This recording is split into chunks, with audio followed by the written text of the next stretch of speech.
Bonsoir à tous, ravi de vous retrouver en ce lundi 17 février. Toute l'actualité près de chez vous, invités, météo, découvertes, reportages, spectacles et les sports avec les tout derniers préparatifs en matière de football de l'AS Monaco FC avant son match retour demain à Lisbonne face au Benfica en barrage retour de la Ligue des Champions.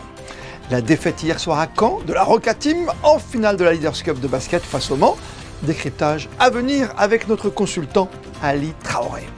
Les coulisses de la préparation d'un opéra grand spectacle, L'Or du Rhin de Wagner. Une de nos équipes a réussi à se frayer un passage parmi les costumes et les décors. Comme tous les lundis, ceux qui font Monaco sont à l'honneur. Nous arrêterons ce soir rue Princesse Caroline au restaurant Bella Vita avant de prendre la direction des étoiles de l'espace en compagnie du nouvel ambassadeur de la marque Venturi Space, cher à Gildo Pastor. Jean-François Clairbois sera avec nous dans quelques instants. Dernier entraînement à la maison, à la Turbie pour l'AS Monaco FC avant son rendez-vous demain. Rendez-vous décisif au stade de la Luz à Lisbonne en match de barrage retour de la Ligue des Champions. Après la défaite 1-0 à domicile la semaine dernière, en ballottage défavorable, les Monégasques vont donc tenter l'exploit de retourner la situation au Portugal, revigorés aussi par leur performance majuscule de samedi soir et ce très net succès face à Nantes 7-1. Envoyé spécial sur la scène européenne cette semaine pour Monaco Info, Gaëtan Lebrun, bonsoir à vous. Vous avez assisté ce midi au tout dernier réglage d'avant-match et vous allez nous rappeler surtout les enjeux de cette rencontre. C'est un match capital qui attend l'AS Monaco demain pour le match retour de Ligue des Champions face au Benfica à Lisbonne. Les Monaco qui devront faire avec une équipe un peu remaniée.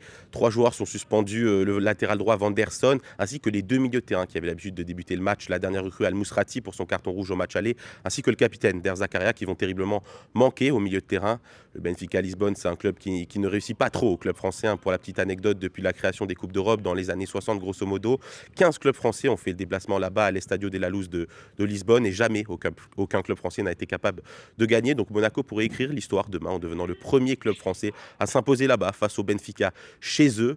C'est une ambiance aussi, une des plus belles ferveurs d'Europe. 64 000 personnes sont attendues demain à l'Estadio de la Luz. À titre de comparaison, le Parc des Princes où joue le Paris Saint-Germain, c'est 48 000 personnes. Donc il faudra compter environ 16 000 personnes de plus, quasiment un stade Louis II de plus demain face aux Monégasques. Mais les Monégasques tiennent quand même des matchs références cette année. Ils ont été capables de battre le FC Barcelone en début de saison, notamment en Ligue des Champions. Donc ils sont capables de proposer de belles performances et d'aller battre de grosses équipes. Donc en tout cas, nous, demain, on sera tous derrière eux et on leur souhaite le meilleur. Le match, demain, 21h. On en reparle ce soir dans votre magazine du lundi, les experts du foot avec notre consultant Laurent Banide. On reste dans les sports d'équipe avec la défaite de la Roca Team en finale de la Leaders Cup de basket hier soir au Mans, 104-96. Avec nous ce soir, en duplex de son bureau de champion, notre consultant Ali Traoré. Bonsoir Ali. Bonsoir. On va revenir sur la défaite en finale de la Leaders Cup de Monaco. 104-96, quand on dépasse les 100 points, ça veut dire qu'il s'est passé quelque chose. C'est quoi? C'est de la suffisance? Que s'est-il passé hier soir en finale face au Mans? Bien sûr, 104 points encaissés, c'est 24 points de plus que la barre, voilà l'objectif défensif monégasque qui leur permet de gagner une victoire. Parce qu'en général, la Roca Team s'impose quand l'adversaire marque 80 points ou moins.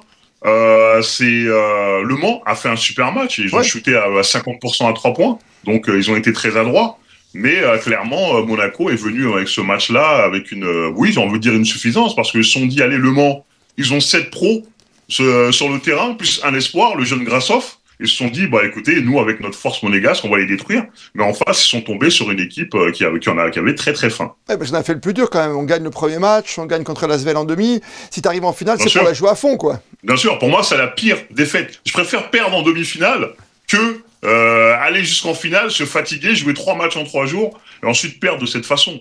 Donc clairement, Monaco est arrivé en se disant, bon allez, c'est dans la poche. Les shooters adverses, ils ont été mis en confiance parce que Monaco n'était pas dans l'agressivité défensive nécessaire. Et après, à partir du moment où les shooters en face sont en confiance, c'est terminé. Ils mettront les shoots extrêmement difficiles à l'image de Trevor Hudgens. Et on a retrouvé aussi un ancien monégasque qui n'a pas été mauvais, qui nous a un petit peu snobé à un moment, qui nous a fait un panier incroyable. C'est Yéguété. Oui, bien sûr, Wilfried Yéguété et j'ai envie de dire aussi son compère de la raquette, Williams Naras. 2 intérieurs de petite taille, un ancien monégasque, comme vous l'avez dit, Willy Yéguété, qui a été dans le combat et dans et voilà, dans l'abnégation absolument irréprochable, hein, c'est le capitaine du Mans. Et là, clairement, il a rappelé son bon souvenir à la Roca Team. Et c'est quoi? C'est énervant cette bipolarité côté monégasque, c'est qu'à un moment, tu as l'impression que c'est la meilleure équipe du monde, le meilleur joueur du monde avec Mike James, et puis d'un coup d'un seul, ça se désagrège, quoi. Il y a un moment où ils ne sont plus là. Oui, bien sûr, il y a des grosses individualités, clairement. Et Vassilis Spanoulis, lui, il essaie de mettre en place un gros collectif. On peut voir, par exemple, la victoire face à l'Asvel en demi-finale, où Monaco a gagné, a eu 5 marqueurs à plus de 10 points différents. Et là, on arrive sur ce match-là, c'était un peu le Mike James et Mio Kobo show. Et malheureusement, le collectif s'est totalement désagrégé. Mais ça, c'est une question d'ego, encore une fois.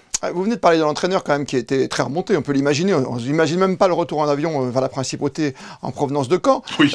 Qu'est-ce qu'il peut faire de plus? Alors oui, on va injecter en plus encore un nouveau joueur qui arrive. Hein. Oui, un nouveau joueur qui arrive, un joueur qui manquait pour moi à la Roca Team, parce que là, on a quand même 3 profils très similaires entre Mam Jaïté, Donatas Moteyounas et Georgios Papagiannis. Et ben là, Daniel Theis, l'international allemand qui sort de NBA, il apporte un profil plus polyvalent, qui sera capable de jouer sur plusieurs postes, qui sera capable de, par exemple, je vais utiliser un terme un peu barbare, hein, de switcher sur les défenses et faire des choses que les autres ne peuvent pas apporter. Donc clairement, c'est un bon apport pour Monaco. Mais maintenant, Vassilis Spanoulis, il a dit en conférence de presse après le match qu'il est très remonté, qu'il va jouer avec les joueurs qui ont envie de gagner. Donc moi, je m'attends à ce qu'il fait des choix très forts. Ça veut dire qu'il va cibler quelques joueurs. Pourtant, il y a une certaine rotation par rapport à l'ancien entraîneur. On voit que depuis son arrivée, un entraîneur grec, tous les joueurs ont le droit de jouer quelques minutes. Oui, bien sûr, il a impliqué beaucoup de joueurs, clairement, hein, depuis qu'il est arrivé. Mais maintenant, je pense qu'il va devoir et qu'il va faire des choix, il va resserrer sa rotation et il va mettre les guerriers sur le terrain, tout simplement, parce que la Roca Team a tout le talent du monde. Oui. Tout le talent du monde, 3e en Euroleague. Mais maintenant, le problème, c'est que le talent ne suffit pas. La preuve avec cette finale. Ouais, parce que l'Euroleague va revenir dans il y a un petit temps de latence. Hein. Il y a la trêve, il y a la Coupe de France. Hein. Bien sûr, il y a la trêve et la Coupe de France. Donc, ça va permettre de recharger les batteries, de retravailler. Aussi, on n'y a pas pensé. Mais Vassilis Spanoulis n'a pas vraiment eu le temps de travailler avec son groupe. Il est arrivé en plein milieu de la saison. Là, il y aura une petite trêve où il va pouvoir faire des entraînements et mettre en place certaines choses qu'il a forcément pas eu, il n'a pas eu le temps de faire. Il y a des défaites qui font très mal. Des défaites, on a du mal à se relever. Ali Traoré, vous le savez, hein, ce que c'est, hein, le basket et le sport de haut niveau. Bien sûr. Est-ce que cette défaite, ça va permettre à Monaco de travailler différemment? Et on a vu en plus, même sur le premier match, hein, face à Bourg-en-Bresse, des séquences de jeu collectives assez incroyables. Hein. Oui, bien sûr, bien sûr. Cette équipe a la capacité de jouer en basket très collectif, très, très alléchant. Et de défendre très fort. C'est juste que voilà, il y a des sauts d'humeur, des sauts d'attention absolument terribles. Là, c'est clair que ce laps de temps là entre le retour de l'Euroleague, ça va leur permettre de travailler collectivement et de trouver une certaine stabilité dans le jeu. Il n'y a pas de péril en la demeure, hein. C'est un tournoi de demi-saison. En demi-saison, bien sûr, c'est la phase aller, les 8 meilleurs dans la Leaders Cup. Donc, même si vous voulez en gagner une 4e, alors que Le Mans vient d'en gagner justement une 4e, on va se reconcentrer sur la suite. Il y a bon espoir de voir ce collectif monégasque, allez, montant encore d'un cran pour être au top niveau dans la phase finale. Bien sûr, bien sûr. Monaco est une équipe à réaction. Là, clairement, ils sont pris une claque. Voilà, c'était une grosse claque.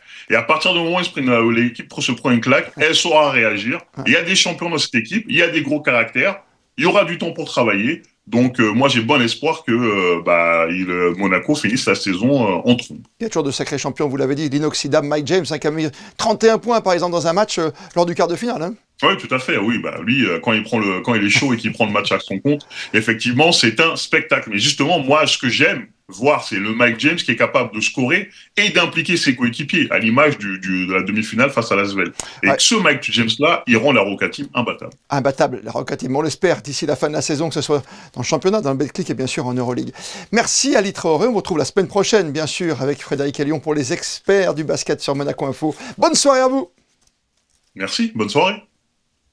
La visite officielle du président du Conseil national au Monténégro qui débute aujourd'hui. Un déplacement qui s'inscrit, Christine Petit-Homel, dans la continuité de la conférence annuelle des présidents de parlement des petits États d'Europe. Vous êtes sur place pour Monaco Info.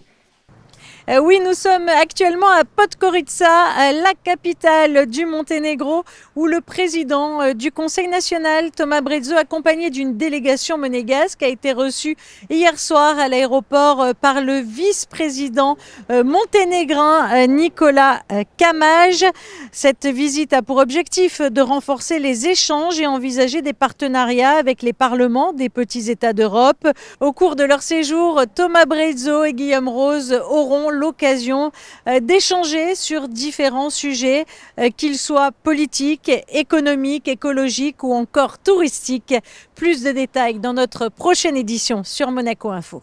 On va s'intéresser à la nomination comme ambassadeur de Venturi Space du célèbre spationaute Jean-François Clairvoy, qui a participé à pas moins de 3 missions dans l'espace, c'est plus de 30 ans de carrière, et qui va accompagner désormais le groupe Monégasque fondé par Gildo Pastor dans le domaine aujourd'hui de l'aventure et de la conquête spatiale. Bonsoir Jean-François Clairvoy. Bonsoir Christophe. Merci de prendre un petit peu de temps sur Terre avec nous, même si le décor derrière nous, c'est assez incroyable, hein. Oui, vous voyez les anneaux parce que c'est le décor de l'atmosphère de Titan, la plus grosse lune de Saturne, à plus d'1 milliard de kilomètres de la Terre. Magnifique. On va rester sur notre planète et tout près de chez nous quelque part, avec la Lune qui sera finalement presque une base de départ de lancement vers Mars. Votre arrivée fait que quelque part on a l'impression que transformer ce rêve, selon Gildo Pastor, en réalité est maintenant du domaine du concret, et ça arrive très très vite bien sûr vers l'avenir et l'au-delà. Oui, le hardware existe, comme on dit, c'est-à-dire on peut toucher du matériel aujourd'hui qui va partir dans l'espace dans moins d'1 an. Donc, quand ce n'est plus juste des plans sur le papier, mais des objets concrets, des machines concrètes, de la technologie concrète, et pour lequel il faut prendre des gants, passer dans des salles blanches, eh bien, c'est très excitant et on a hâte de voir ce prochain rover rouler sur le pôle Sud, un endroit où on n'est jamais allé. Oui, c'est ça, c'est un endroit particulier. Qu'est-ce qu'il y a de plus? C'est les températures qui sont encore plus excessives, parce qu'on sait que le rover, mis en place par Venturi Space, c'est un rover qui va tester les batteries et qui va aussi tester le froid. Il va surtout tester en fait l'environnement où l'on compte envoyer les humains lors des prochaines missions habitées sur la Lune. Et pourquoi le pôle Sud? Parce qu'au pôle Sud, vous avez des cratères dont le fond n'est jamais éclairé par le Soleil, parfois depuis des millions d'années, et on sait qu'il y a de l'eau. On ne sait pas dans quelle quantité, mais il y a de l'eau. S'il y a de l'eau, eh bien vous pouvez générer de l'oxygène, du carburant et de quoi boire et réhydrater les aliments. Ça veut dire de créer une sorte de base matérielle et humaine.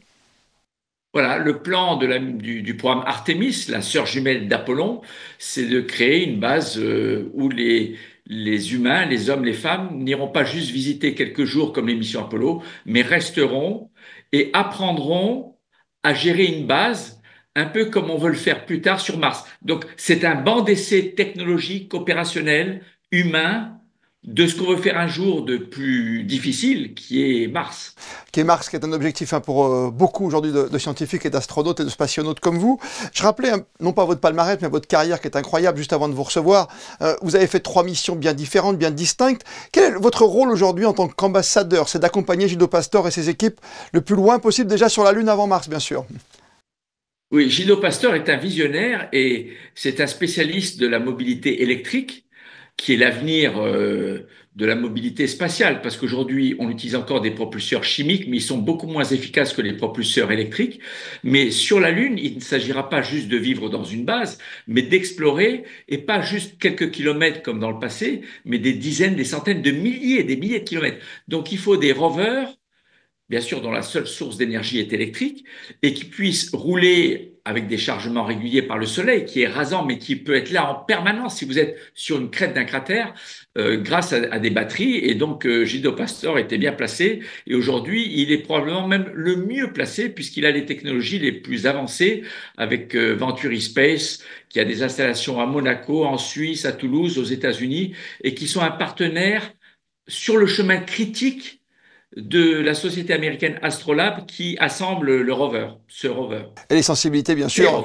Et rover, bien sûr. Les sensibilités qui sont autant du côté de la NASA que chez Elon Musk, avec ses fusées. On rappelle, il y a Flip et il y a Flex. Alors Flip, c'est assez simple, c'est le petit robot qui va tester, pour faire simple, bien sûr, de mon côté, naïvement, qui va tester donc cette chaleur, cette résistance, qui va tester aussi ses roues, avant l'arrivée un peu plus tard de Flex, qui lui sera vraiment, je sais pas quoi, un camion grutier ravitailleur. Oui, c'est un peu ça. Flex, c'est bien sûr le rover opérationnel qui pourrait être piloté en automatique, piloté manuel avec jusqu'à 2 astronautes à bord, transporter 1500 tonnes de matériel qui va les accompagner dans leur exploration et dont certaines technologies n'ont pas encore été testées dans l'espace. Donc Flip, c'est un banc d'essai technologique, prototype, pour valider les technologies de roues, de mécanismes, de télécommunications et de batteries et de chargement de ces batteries par le soleil qui sont, enfin les ingénieurs sont bons aujourd'hui, on fait des choses incroyables. Là, regardez les sondes voyageurs lancées il y a 48 ans, elles marchent encore. Encore. Tout ça, quand vous mettez les meilleurs ingénieurs, c'est ce que fait Gildo, parce qu'il a ce pouvoir d'attirer les meilleurs, eh bien on arrive à des technologies très performantes. Aujourd'hui, qu'est-ce qu'on veut finalement, nous, aujourd'hui sur Terre? On veut repartir sur la Lune pour aller plus vite sur Mars, à un moment donné, avec cette base arrière? On veut surtout se dépasser dans les défis que nous pose l'exploration au sens large. Il y a l'espace, les océans, l'infiniment petit, le cerveau, mais l'être humain, quand il veut, il peut faire des choses incroyables. Et il se trouve que l'espace est un lieu rempli de mystères, ça fait rêver. Ça fait rêver les jeunes générations, les moins jeunes générations. Mais qu'est-ce que c'est l'exploration? Ce n'est pas la recherche d'un problème, de la solution à un problème. Ça, c'est l'objet de la recherche. L'exploration, c'est aller là où on n'est jamais allé, dès qu'on a les moyens de le faire, pour augmenter le savoir, la connaissance, nos capacités. Et avec le savoir vient la sagesse.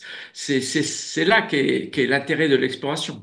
Avec une première mission, vous l'avez dit, d'ici la fin de l'année, avec la NASA, puis avec SpaceX, avec ces fameuses roues maintenant chères au groupe Gildo Pastor, bien sûr, Venturi Space. Ça, c'est une véritable invention. Des roues uniques, des roues qui bénéficient de technologies de plusieurs centaines de brevets et qui vont permettre de multiplier par 100 la capacité de roulage qu'ont les rovers actuels, qui sont pourtant de technologies assez avancées, qui roulent sur Mars et qui ont roulé sur la Lune dans le passé. Jean-François Clairvoy, qu'est-ce qu'on voit de là-haut? Comment c'est la Terre? Racontez-moi, juste rapidement, en 30 secondes.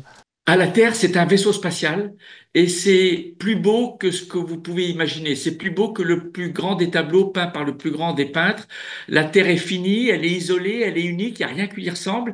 Elle est vivante, elle a sa vie électrique avec les aurores polaires, sa vie climatique avec les éclairs, les ouragans, elle a sa vie tectonique avec les volcans, elle a sa vie cosmique, on voit les impacts d'astéroïdes comme le Manicouagan au Québec. Donc, on est d'abord émerveillé et on en pleure d'amour pour la planète. Et dans un deuxième temps, on se sent très chanceux en tant qu'espèce humaine d'être apparu sur une planète aussi accueillante et aussi merveilleuse. Dans 5-6 ans, on part avec vous. Merci Jean-François Clairvoy d'avoir été avec nous ce soir, d'avoir dessiné ce monde. Bien à vous en tout cas, merci. Merci à vous et comme disait mon ami Spock, live long and prosper.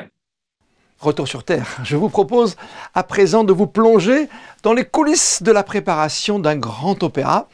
Une équipe de Monaco Info a eu la chance d'assister aux préparatifs de la pré-générale de L'Or du Rhin de Richard Wagner à l'Opéra de Monte-Carlo. Première représentation prévue ce mercredi. Voici le reportage de Frédéric Elion sur des images de Marie-Ève B. L'Or du Rhin est une des œuvres mythiques de Richard Wagner, le prologue de la tétralogie L'Anneau du Nibelung, un opéra qui raconte l'histoire de légendes médiévales, germaniques et nordiques, et afin de transformer les artistes en personnages fantastiques, 5 maquilleuses et 3 coiffeuses sont sur le pont 2h30 avant le début de la première scène. It's very different for Rheingold. Because we have certain characters, we have 2 giants who are like giant deer, and then we have the 3 mermaids, and they're in beautiful blue and silver costumes, and their makeup is the same as their costumes. And they actually have silver eyelashes, silver false eyelashes, and glitter stuck on their face, on their eyes, and pieces of sequins on their cheeks. Autre aspect primordial, visuellement, les costumes, avec ici la transformation des 3 ondines. Nous habillons les artistes, nous sommes là pour servir leurs besoins. Nous faisons aussi tout ce qui est retouche. L'Or du Rhin, c'est l'Italie. Donc c'est un atelier italien. Nous recevons les costumes et nous faisons les retouches. Nous ne sommes pas un atelier de création. Là, nous avons commencé le 3, je crois. Et encore aujourd'hui, nous avons fait des retouches. Voilà. Pendant l'opéra, les costumières sont aussi à l'œuvre, comme ici en fond de scène, avec 4 petites minutes pour le changement rapide de certains figurants En coulisses, les géants attendent aussi patiemment leur tour avant de monter sur scène. Le public monégasque aura l'occasion de découvrir à l'Opéra de Monte-Carlo une version de L'Or du Rhin sous la direction musicale de Gianluca Capuano et avec une mise en scène de Davide Livermore les 19, 21 et 25 février à 20h et dimanche 23 février à 15h. À Monaco, les orangers font partie du paysage depuis des siècles. Mais saviez-vous que leurs fruits, les oranges amères, longtemps ignorés, sont aujourd'hui au cœur d'un produit d'exception ? Une liqueur artisanale fabriquée à partir de ces oranges amères de la Principauté qui séduit désormais tous les grands connaisseurs. Reportage de Vanessa Dessy sur des images de Jean-Alexandre Dordet. Nichée au sein du paysage monégasque, l'orangerie de Monaco incarne un pan méconnu du patrimoine. Depuis des siècles, les orangers ont une place particulière dans la Principauté. Si leur fonction décorative et symbolique est indéniable, les fruits qu'ils produisent ont longtemps été sous-exploités. C'est à partir de cette observation qu'est née une idée audacieuse, donner une nouvelle vie aux oranges amères. La maison a été fondée en 2017. Avec le but de créer des vrais produits du terroir monégasque. On récupère toutes les oranges qu'auparavant partaient à la déchetterie. Il faut savoir qu'il y a beaucoup d'oranges amères à Monaco. Cette année, je pense que c'est une année record. Je ne sais pas, on est à la fin de la cueillette, mais je pense que ça va être 15 ou 16 000 kilos de fruits cueillis sur les plus ou moins 600 arbres, un peu moins de 600 maintenant. Et beaucoup de fruits qui étaient distribués au peuple monégasque, aux résidents. Et tous ceux qui étaient, on va dire, jetés auparavant, maintenant viennent ici pour être travaillés et transformés en quelque chose de bon. L'orangerie de Monaco élabore donc différentes liqueurs artisanales, respectant un processus de production minutieux et privilégiant des ingrédients naturels, comme issus du caroubier, arbre méditerranéen par excellence. L'arbre national de Monaco, c'est endémique à Monaco depuis plus de 2000 ans. Donc c'est vraiment quelque chose du terroir, si on veut, qui est là depuis très très longtemps. C'était nommé par le prince régnier l'arbre national pour reconnaître le fait que ça a sauvé le peuple monégasque pendant une famine au début du 18e. Donc on voit la richesse de Monaco aujourd'hui, mais il y a 200 ans, c'était vraiment une autre histoire. Et c'est quelque chose qui a été utilisé pendant longtemps comme un aliment pour les animaux. Mais il faut savoir que ça a un goût très riche, ça a des propriétés bien pour le corps. Si on mange le fruit, c'est plein de polyphénols. Les polyphénols, c'est des antioxydants, donc c'est bien pour le corps. Entre histoire et modernité, l'orangerie de Monaco illustre ainsi la capacité de la Principauté à conjuguer innovation et respect de ses racines, faisant de ses liqueurs un emblème du savoir-faire local. Ceux qui font Monaco vous emmènent aujourd'hui au sein du restaurant Bella Vita, devenu une véritable institution en Principauté. Coup de projecteur sur la cuisine italienne dans sa plus pure tradition, avec Vanessa Dessy, accompagnée de Sylvain Péroumal. C'est une adresse incontournable pour les amoureux de la cuisine italienne. Entre pizza et pâtes fraîches, Bella Vita est un voyage gustatif en plein cœur de la Principauté. L'ambiance rappelle les trattorias authentiques où l'on partage un bon repas en famille ou entre amis en Italie.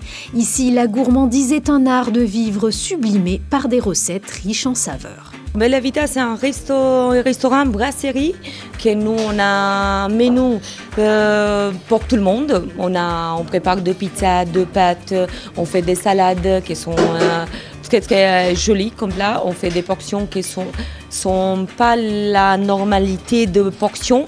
On fait des portions bien portions et de faire mieux pour faire des nouveautés tout le temps. Parce que notre menu, il change l'été comme il change l'hiver aussi. On a des plats qui tous les années, on essaie de changer les plats, de faire des nouveautés pour les plats, pour porter plus encore des clients et pour les clients qui se sentent bien chez nous. Au détour de la rue Caroline, Bella Vita est un hommage à la cuisine italienne, car chaque plat raconte une histoire. Les ingrédients sont choisis avec soin, la fraîcheur est une promesse tenue chaque jour. On a des produits bio aussi, on fait beaucoup d'attention aussi sur les personnes qui sont allergiques. On demande tout le temps s'il y a des personnes allergiques. Après, nous, on est un resto qu'on fait tout naturel. Par exemple, les salades ne sont pas assaisonnées. Donc, les personnes, il faut assaisonner comme ils veulent le plat, à leur goût. Donc on fait très attention sur ça aussi. Nous, on ouvre la cuisine à 11h30 du matin et on ferme la cuisine 23h. Donc pour nous, pour toute la journée, le client il a envie de manger une pizza, une salade ou un plat de pâtes, avec plaisir, nous on est ouvert toute la journée. Bella Vita vous plonge dans une atmosphère conviviale venue tout droit de la tradition italienne, une adresse à ne surtout pas manquer pour les épicuriens en quête d'authenticité. Chronique à retrouver quand vous le souhaitez sur le site de Monaco Info. Le 6e épisode du cycle de conférences M&M, Musique et Monaco, une longue histoire d'amour, se tiendra jeudi à 12h15 à l'Auditorium Régnier 3. Le thème, l'orchestre et la gloire des ballets russes à Monaco. Dans un court instant, votre météo préparée par Vanessa Dessy, suivi des experts du foot avec notre consultant Laurent Banide à la veille du match de barrage décisif pour l'AS Monaco en Ligue des Champions à Lisbonne. Demain, 19h, c'est Émilie Rousseau que vous retrouverez pour un tout nouveau journal. D'ici là, belle et bonne soirée à toutes et à tous. Et plus que jamais, vous le savez, vous êtes bien sur Monaco Info.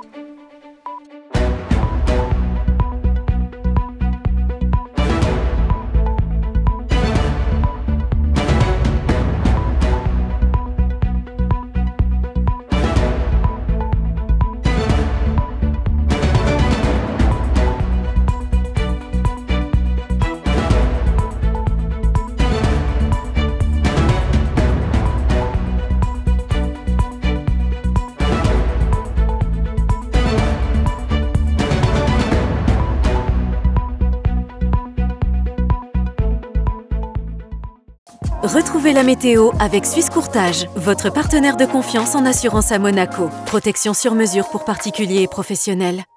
Bonsoir à tous. Demain, mardi, le temps sera un mélange de nuages et d'éclaircies. Quelques passages nuageux viendront parfois voiler le soleil, mais sans grandes conséquences. Le vent restera discret, rendant l'atmosphère plutôt agréable. Côté température, douceur de saison, entre 10 et 13 degrés attendus dans l'après-midi. Et nous souhaiterons une bonne fête à toutes les Bernadettes. C'était la météo avec Suisse Courtage, votre partenaire de confiance en assurance à Monaco. Protection sur mesure pour particuliers et professionnels.